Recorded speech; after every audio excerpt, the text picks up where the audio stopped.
Good evening. I'm Scott Hennessy. Beth and CJ are off tonight. The woman who confronted a local construction worker in a viral video which sparked a protest in Santa Barbara is commenting on her actions. The video, captured Saturday morning, shows Jean Umana speaking to a Latino man questioning why he's on the property. She calls him a Tijuanan and tells him she works for the police. She also knocks the phone out of his hand in the video.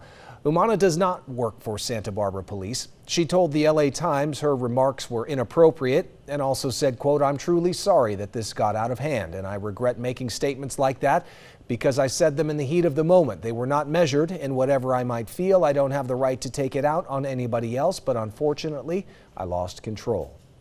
Neighbors shared their thoughts about the rally sparked by the viral video at today's Santa Barbara City Council meeting. Tracy Lair joins us live from City Hall.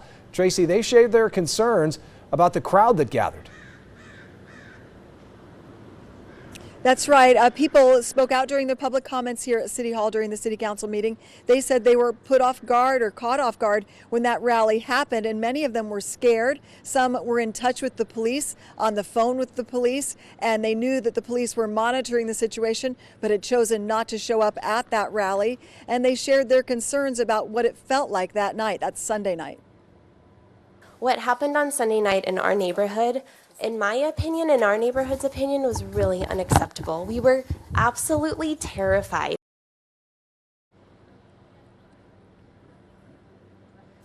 Now, they also made note that this rally that began with that viral video turned into a rally that had to do with unlicensed street vendors. We talked to Councilmember Oscar Gutierrez about that. He did show up at the rally, even though that is not the area he represents, and we'll hear from him tonight on the news. Reporting live at City Hall, I'm News Channel reporter Tracy Lair.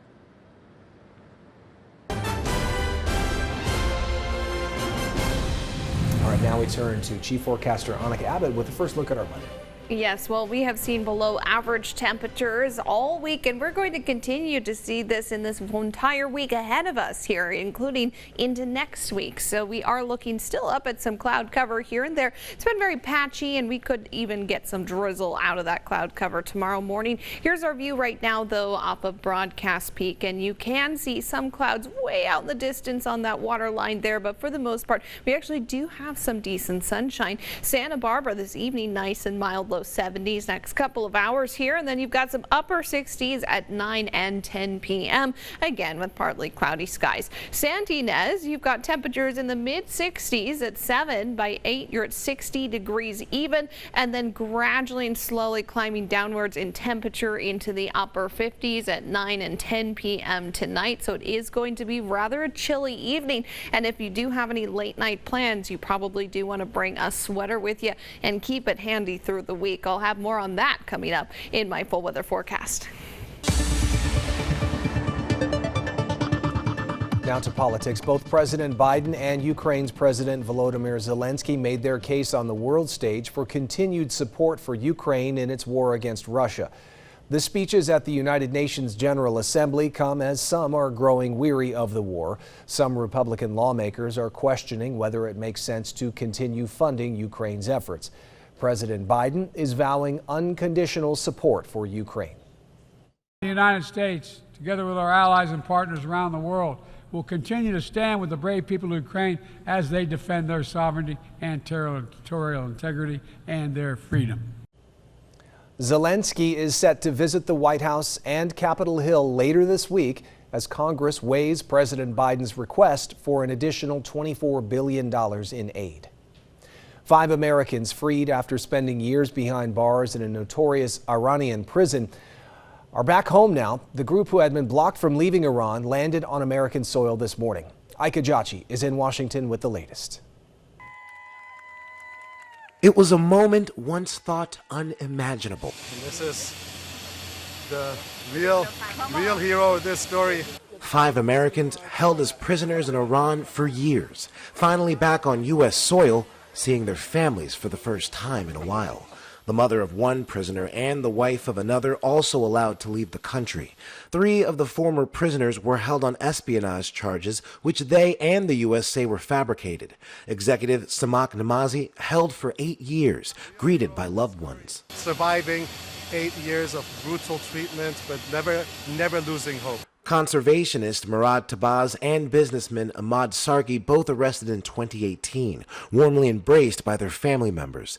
The two other freed American prisoners wish to remain anonymous. Freedom! 2, 3, freedom! In exchange for that freedom, the Biden administration granting clemency to 5 Iranians held in the U.S. and unfreezing $6 billion in Iranian oil revenue tied up by U.S. sanctions. The Biden administration celebrating the prisoner swap, but White House spokesperson John Kirby telling George Stephanopoulos this deal did not change the relationship between the U.S. and Iran. This was about getting our Americans home. It was not about trying to ping it to the nuclear deal or to ping it to other behavior by Iran. Republicans calling the release of the funds a ransom payment, warning Iran will use the money to fund terrorism. Any reasonable person would conclude that Tehran is going to learn from this lesson that there's incentive to taking more Americans wrongfully. The Biden administration insists that the unfrozen funds will only be used for humanitarian purposes, going on to say that U.S. officials will approve every Iranian withdrawal. Ika Jachi, Washington. Back here at home, the Santa Barbara County Fire Department will add ambulance services to its public safety duties. News Channel reporter Keith Carls is live in Santa Maria with more. Yeah, Scott, this is an issue that was closely watched and followed here in Santa Barbara County. A unanimous Santa Barbara County Board of Supervisors awarded the new ambulance contract to the County Fire Department starting early next year. It ends decades of partnership between Santa Barbara County and American Medical Response, or AMR. Supervisors said the bid from County Fire was superior to AMR's in terms of response times, strategic locations in the county, and revenue transparency.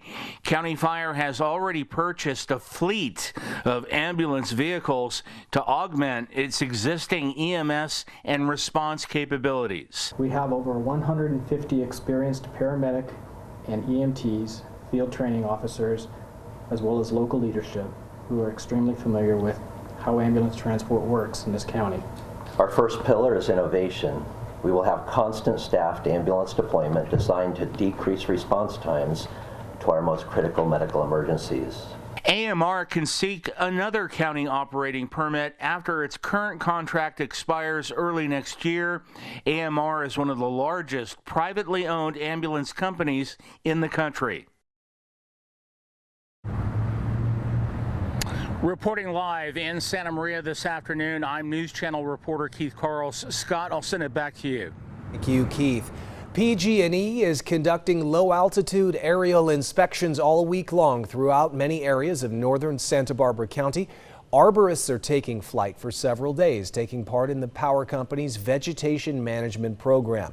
It's an ongoing effort to help reduce the risk of sparking a wildfire. Inspectors patrol the landscape looking for dead or dying trees near power lines or live trees growing into lines. Should something look hazardous, they'll mark the location using GPS and later send a ground crew for further inspection. We're looking for anything that might have not survived the summer or survived, drought or anything like that, something that's impacted by drought. It's very efficient. We get a lot of ground covered in a short period of time, and it also eliminates some impact on customers. Inspections took place in the Santa Maria Valley Monday and in the Buellton area today. Flights are scheduled for the Santa Ynez Valley Wednesday and east of Santa Maria Thursday.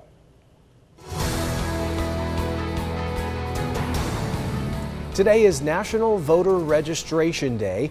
Santa Barbara Neighborhood Clinics is promoting civic engagement through an initiative called Vote ER. This is the clinic's second annual voter registration drive, but the first time they partnered with the League of Women Voters. The healthcare organization says there's a close link between voting and patient health. Every single policy affects our health, whether it's about childcare or a construction going through your community for 10 years or the water we drink. Every vote counts, and if you don't vote, you are not being heard. There are so many issues that are important to people. If they are able to vote, they can influence what happens in their own life. Registration took place at all of the Santa Barbara neighborhood clinics and the Bridge Clinic today. Registering to vote was as easy as scanning a QR code.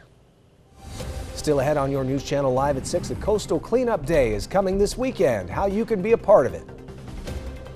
Relative humidity is higher in places where we are starting to see that marine layer like the Central Coast. All more on that up next.